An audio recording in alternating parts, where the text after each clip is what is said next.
ನನ್ನ ಪ್ರೀತಿಯ ಬಹುಜನ ಬಂಧುಗಳೇ, ತಮ್ಮೆಲ್ಲರಿಗೂ ನನ್ನ ಜೈ ಭೀಮ್ ವಂದನೆಗಳು.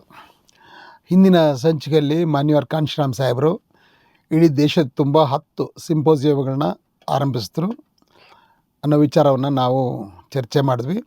ವಿಲ್ ಅಂಬೇಡ್ಕರಿಸಮ್ ರಿವೈವ್ ಆ್ಯಂಡ್ ಸರ್ವೈವ್ ಅನ್ನೋ ಒಂದು ಟೈಟ್ಲಲ್ಲಿ ಈ ಸಿಂಪೋಸಿಯಮ್ಗಳು ನಡೆದವು. ಅಂಬೇಡ್ಕರ್ವಾದವು ಮರುಜೀವ ಪಡೆಯಲು ಸಾಧ್ಯವೇ, ಪಡೆದ ಮೇಲೆ ಅದು ಉಳಿಯಬಹುದೇ ಅಂತಕ್ಕಂಥ ಒಂದು ತಲೆಬರಹದಲ್ಲಿ ಇದು ಆರಂಭಿಸಿದ್ರು. ಇದರಲ್ಲಿ ಮೊದಲನೇ ಪಾಯಿಂಟ್ ಯಾವುದು ಅಂತೇಳಿದ್ರೆ the entangled untouchables. Baba Saheb Ambedkar ಅನುಯಾಯಿಗಳಲ್ಲಿ ಮೆಜಾರಿಟಿ ಶೆಡ್ಯೂಲ್ ಕಾಸ್ಟ್, ಇದರಲ್ಲೇನು ಅನುಮಾನ ಇಲ್ಲ. ಆರಂಭದಲ್ಲೂ ಅವರೇ ಇದ್ದರು, ಹೆಚ್ಚಿನ ಸಂಖ್ಯೆಯಲ್ಲಿ ನಂತರನೂ ಅವರೇ ಇದ್ದರು. ಆದರೆ ಈ ಶೆಡ್ಯೂಲ್ ಕಾಸ್ಟು ಬಾಬಾ ಸಾಹೇಬ್ ಅಂಬೇಡ್ಕರ್ ಕಾಲದಲ್ಲಿ ಇದ್ದಷ್ಟು ಸಕ್ರಿಯವಾಗಿ ಮತ್ತು ಶಕ್ತಿಯುತವಾಗಿ ನಂತರ ದಿನಗಳಲ್ಲಿ ಇಲ್ಲ. ಯಾಕೆ ಹಿಂಗಾಯಿತು? ಇದು ಬಾಬಾ ಸಾಹೇಬ್ ನಂತರ ದಿಢೀರಂತಾಗಿದ್ದಲ್ಲ, ಬಾಬಾ ಸಾಹೇಬ್ರು ಇದ್ದ ಕಾಲದಲ್ಲೇ ಆಯಿತು ಅನ್ನೋದಕ್ಕೆ ಸ್ವತಃ ಬಾಬಾ ಸಾಹೇಬ್ ಅಂಬೇಡ್ಕರ್ ಕೊನೆಯ ಮಾತುಗಳನ್ನ ನಾವು ಗಮನಿಸಿದ್ರೆ ನಮಗೆ ಗೊತ್ತಾಗ್ತದೆ. ಏನದು ಕೊನೆಯ ಮಾತು? ಬಾಬಾ ಸಾಹೇಬ್ ಅಂಬೇಡ್ಕರ್ ಜುಲೈ 31, 1956 ಹೇಳ್ತಕ್ಕಂಥ ಮಾತು. With great difficulty I brought this caravan where it is seen today. ಭಾಳ ದೊಡ್ಡ ಪ್ರಯತ್ನ, ಕಷ್ಟಪಟ್ಟು ನಾನು ಈ ವಿಮೋಚನಾ ರಥವನ್ನು ಇಲ್ಲಿ ತನಕ ಹೇಳ್ಕೊಂಡು ಬಂದಿದ್ದೀನಿ. ಇನ್ನು ಮುಂದೇನೂ ಅಷ್ಟೇ, ಇದು ಏನೇ ಅಡೆತಡೆಗಳು ಬಂದ್ರೂ ಸರಿ, ಎಷ್ಟೇ ಕಷ್ಟ ನಷ್ಟಗಳಾದರೂ ಸರಿ, ಈ ಚಳುವಳಿ ನಿಲ್ಲದೆ ಮುಂದುವರಿಯಬೇಕು. ಇದು ಚಳುವಳಿ ಮುಂದುವರಿಬೇಕು. ಒಂದು ವೇಳೆ ಇದನ್ನು ಮುಂದುವರ್ಸೋಕೆ ಆಗೋದಿಲ್ಲ ಅಂದರೆ ಇವತ್ತು ಎಲ್ಲಿದೆಯೋ ಅದನ್ನ ಅಲ್ಲೇ ಬಿಟ್ಬಿಡಬೇಕು. ಯಾವುದೇ ಕಾರಣಕ್ಕೂ ಅದನ್ನು ಹಿಂದಕ್ಕೆ ತಳ್ಳಬಾರ್ದು. ಇದು ನನ್ನ ಕೊನೆಯ ಸಂದೇಶ. ಈ ಸಂದೇಶವನ್ನು ನನ್ನ ಜನಗಳಿಗೆ ನೀನು ಮುಟ್ಟಿಸು ಅಂತೇಳಿ ತಮ್ಮ ಆಪ್ತ ಸಹಾಯಕ ನಾನಕ್ ಚಂದ್ ರತ್ತು ಅವ್ರಿಗೆ ಹೇಳಿದಂಥ ಮಾತಿದು. ಬಾಬಾ ಸಾಹೇಬ್ ಅಂಬೇಡ್ಕರ್ 56ರಲ್ಲಿ ಡಿಸೆಂಬರ್ 6ನೇ ತಾರೀಕು ತೀರ್ಕೊಂಡ್ರು. ಮಾನ್ಯವರು ಕಾಂಶಿರಾಮ್ ಸಾಹೇಬರು ಈ ಪ್ರಶ್ನೆಯನ್ನು 1979ರಲ್ಲಿ ಎತ್ತಾರೆ. 23 ವರ್ಷಗಳ ನಂತರ ನಾವು ಇವತ್ತು ನೋಡ್ತಾ ಇದ್ದೀವಿ ಬಾಬಾ ಸಾಹೇಬ್ ಅಂಬೇಡ್ಕರ್ ವಿಮೋಚನಾ ರಥ ಎಲ್ಲಿದೆ ಅಂದರೆ ಖಂಡಿತವಾಗ್ಲೂ ಅದು ಮುಂದಿಲ್ಲ, ಅದು ಮುಂದಕ್ಕೆ ಹೋಗ್ತಾ ಇಲ್ಲ, ಗುರಿ ತಲುಪಿಲ್ಲ.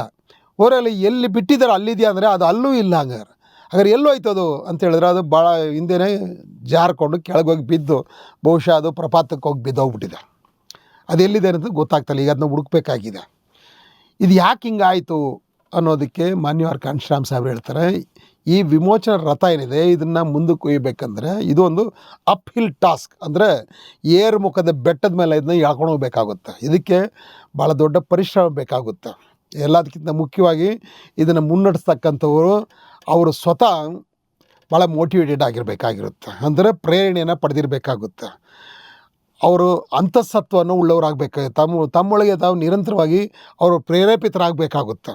ಮತ್ತು ಎಲ್ಲದಕ್ಕಿಂತ ಮುಖ್ಯವಾಗಿ ಅವರು ನಿಸ್ವಾರ್ಥಿ ಹಾಗೂ ತ್ಯಾಗಿಗಳಾಗಿರಬೇಕಾಗುತ್ತೆ. ಈ ಚಳುವಳಿಯಿಂದ ವೈಯಕ್ತಿಕವಾಗಿ ನನಗೆ ಯಾವ ಲಾಭವೂ ಬೇಡ, ಸಮಾಜದ ಏಳಿಗೆ ಅಷ್ಟೇ ಮುಖ್ಯ, ಸಮಾಜದ ಪ್ರಗತಿ ಅಷ್ಟೇ ಮುಖ್ಯ, ಸಮಾಜದ ಪರಿವರ್ತನೆ ಅಷ್ಟೇ ಮುಖ್ಯ ಅಂತಕ್ಕಂಥ ವಿಚಾರದಲ್ಲಿ ಅವರು ಗಾಢವಾದ ನಂಬಿಕೆಯನ್ನು, ಶ್ರದ್ಧೆಯನ್ನು ಇಟ್ಟಿರಬೇಕಾಗುತ್ತೆ. ಹೆಂಗಂದರೆ ಒಂದು ಧಾರ್ಮಿಕ ಶ್ರದ್ಧೆಯನ್ನು ಹೊಂದಿರಬೇಕಾಗುತ್ತೆ.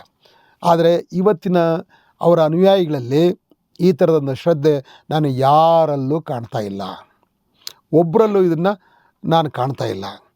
ಚಳುವಳಿ ಚೆನ್ನಾಗಿ ನಡೆಯುವಾಗ ಎಲ್ಲ ಬಂದು ಸೇರಿಕೊಂಡ್ರು, ಮತ್ತು ಭಾಳ ಹೋಪ್ ಇಟ್ಕೊಂಡಿದ್ರು, ಭರವಸೆ ಇಟ್ಕೊಂಡಿದ್ರು. ಆದರೆ ಯಾವಾಗ ಚಳುವಳಿ ನಿಧಾನ ಆಗ್ತಾ ಹೋಗಿ ಮುಗ್ರಿಸ್ತಾ ಬಂತೋ, ಈಗ ಅವ್ರು ಅದನ್ನ ಮುಂದಕ್ಕೆ ಒಯ್ಯೋದಕ್ಕೂ ಅವ್ರ ಕೈಲಿ ಆಗ್ತಾಯಿಲ್ಲ, ಸುಮ್ಮನೆ ಇರೋದಕ್ಕೂ ಆಗ್ತಾಯಿಲ್ಲ, ಏನು ಮಾಡಬೇಕಂತ ತಿಳಿತಾ ಇಲ್ಲ, ಬೇರೆ ಎಲ್ಲೂ ಹೋಗ್ಲಿಕ್ಕೂ ಆಗ್ತಾಯಿಲ್ಲ. ಹಾಗಾಗಿ ಇರೋ ಜಾಗದಲ್ಲ ಎಲ್ಲ ತಗಲಾಕ್ಕೊಂಡು ರಿಪೀಟ್ ಹೊಡಿತಾ ಇದ್ದಾರೆ. ಬಾಬಾ ಸಾಹೇಬ್ ಅಂಬೇಡ್ಕರ್ ಕಥೆ ಏನಂತ ಹೇಳಿದೆ ಅದನ್ನು ಹೇಳಿದ್ದನ್ನೇ ಹೇಳೋದು, ಹೇಳೋವ್ರಿಗೆ ಹೇಳೋದು. ಹಾಗಾಗಿ ಅದು ತನ್ನ ಚಲನಶೀಲತೆನ ಕಳ್ಕೊಂಬಿಟ್ಟಿದೆ. ಅವರೆಲ್ಲರೂ ಇವತ್ತು ಒಂದೊಂಥರ ನಿಷ್ಕ್ರಿಯರಾಗ್ಬಿಟ್ಟಿದ್ದಾರೆ. ಒಂದು ವೇಳೆ ಈ ಚಳುವಳಿಯ ಲಾಭಕೋರರಾಗಿರ್ತಕ್ಕಂಥ ಫಲಾನುಭವಿಗಳಾಗಿರ್ತಕ್ಕಂಥ ವಿದ್ಯಾವಂತ ನೌಕರು ಏನಾದರೂ ಸಕ್ರಿಯರಾಗಿದ್ದಿದ್ದರೆ, ಸಮಾಜಮುಖಿಗಳಾಗಿದ್ದಿದ್ರೆ, ಸಮಾಜದ ಪ್ರಗತಿ ತಮ್ಮ ಜವಾಬ್ದಾರಿ ಅಂತ ತಿಳ್ಕೊಂಡು ಅವರಿಲ್ಲಿ ಸಕ್ರಿಯರಾಗಿದ್ದಿದ್ರೆ ಬಹುಶಃ ಇಂಥ ಒಂದು ದುರಂತವನ್ನು ನಾವು ತಲುಪಿರ್ತಾ ಇರಲಿಲ್ಲ ಅಂತ ಮಾನ್ಯವರು ಕಾಂಶಿರಾಮ್ ಸಾಹೇಬರು ಹೇಳ್ತಾರೆ. ಇವತ್ತು ಈ ವಿದ್ಯಾವಂತ ನೌಕರು ಯಾಕೆ ಇಂಥ ಒಂದು ಸ್ವಾರ್ಥಿಗಳಾಗ್ಬಿಟ್ರು?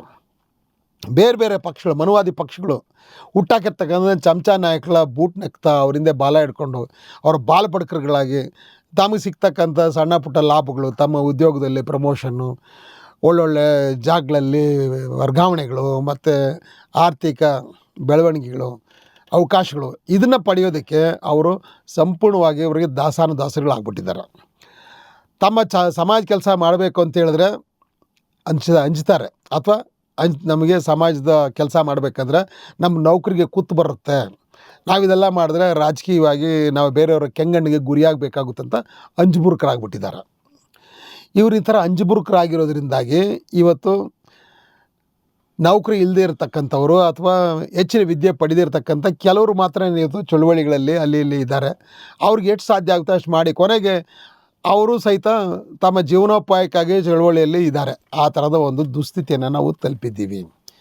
ಇದಕ್ಕೆ ಏನು ಕಾರಣ, ಇದನ್ನ ಸರಿಪಡಿಸೋದು ಹೇಗೆ ಅನ್ನೋದು ಕಾಂಶಿರಾಮ್ ಸಾಹೇಬ್ರ ಮುಂದೆ ಬಂದಂಥ ಅತಿ ದೊಡ್ಡ ಪ್ರಶ್ನೆ ಇದು. ಈ ಪ್ರಶ್ನೆಗೆ ಉತ್ತರನ ಕಂಡುಕೊಂಡ್ರೆ ಬಹುಶಃ ನಮ್ಮ ಚಳುವಳಿ ದೊಡ್ಡ ಪ್ರಮಾಣದಲ್ಲಿ ಬೆಳೀಲಿಕ್ಕೆ ಸಾಧ್ಯ ಆಗುತ್ತೆ ಅಂತ ತಿಳ್ಕೊತಾರೆ. This is the first and important question.